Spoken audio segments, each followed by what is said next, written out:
MSI Z87-G43 gaming motherboard. It's the mid-range of MSI gaming grade motherboards, so it's mostly designed to look good and to perform well in modern games using the current generation Haswell CPUs, 1050 socket, so it will not it is not suitable for Ivy Bridge CPUs or Sandy Bridge CPUs, only 1150 socket Haswell CPUs. So let's open first to see the content of this box. Let's put the motherboard aside for now.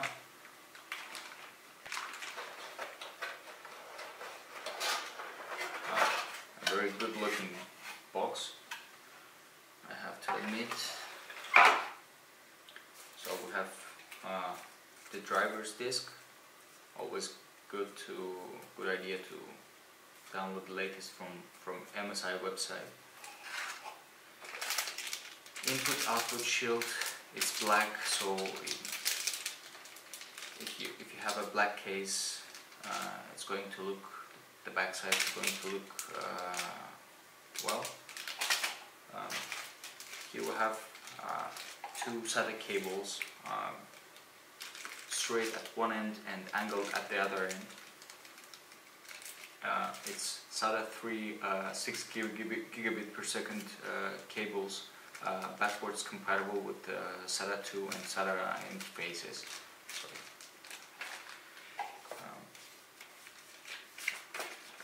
some installation guides and manuals, quick installation guides, which you can see in different languages. Here we have a nice user guide that is for different motherboards, starting from Z87 and H87, B85 grade motherboards, all gaming series. Some different installation information and guide as to how to install the CPU and how to connect the front panel connectors. So if you're not familiar with PC assembling and if you're not sure where to connect the connectors, it's always a good idea to read this manual.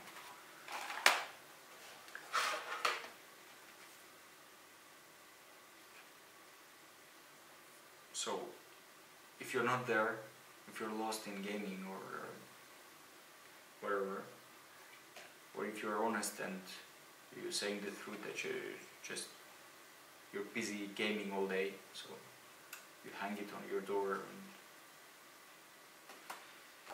And last but not least, here is the gaming G series sticker,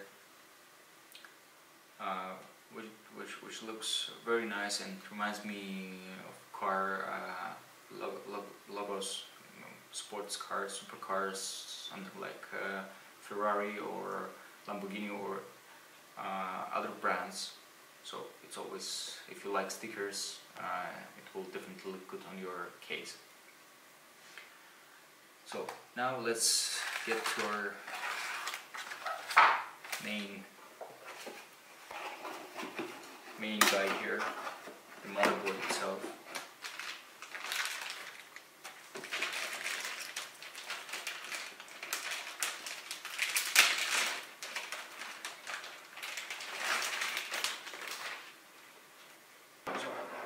Is the red and black colors that MSI uses for their gaming series motherboards.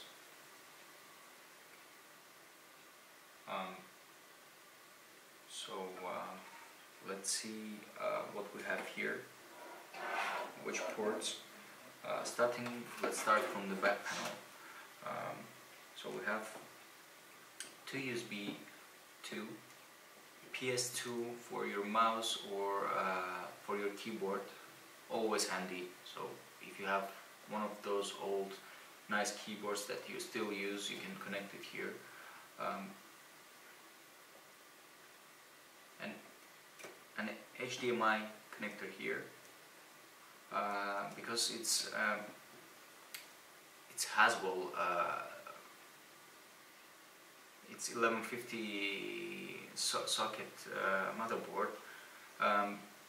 It has Intel integrated HD graphics, so you have an option to connect up to 3 monitors to your computer. That comes along with the integrated graphics. So it's HDMI, DVI and VGA connectors here. We have 2 more USB 2.0 ports here. Then coming down we have Ethernet connector, gigabit, 2 USB 3.0 connectors, and your 7.1 audio output and input here. So let's get to the layout now. We have 4 DDR3 1866 slots here, up to 32 gigabytes of RAM. So we have 6 SATA. So it's 6 SATA 3 connectors here at 6 gigabit per second here.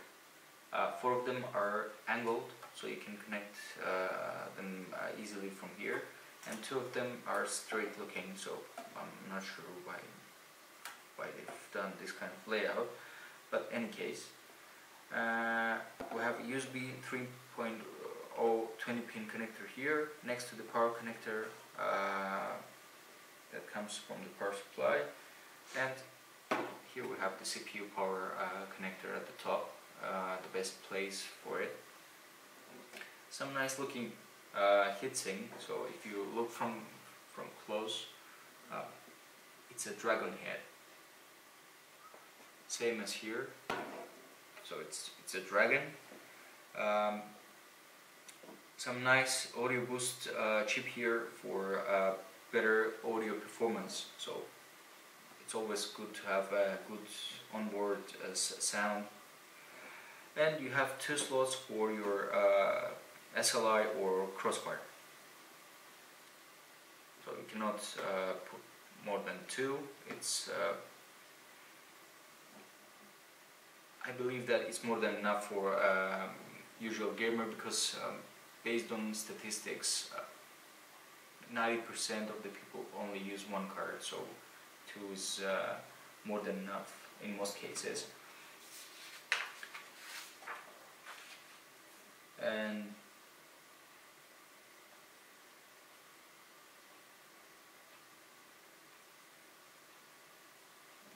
we have some PCI 2 PCI Express 1 slots here, and 3 more PCI slots available for your other devices.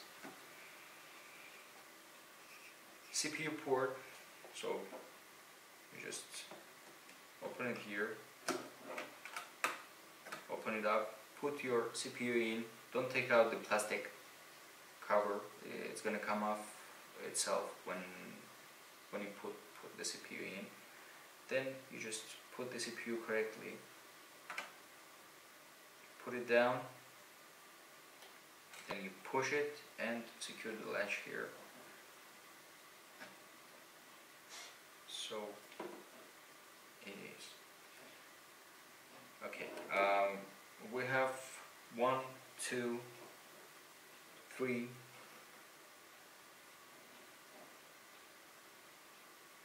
4,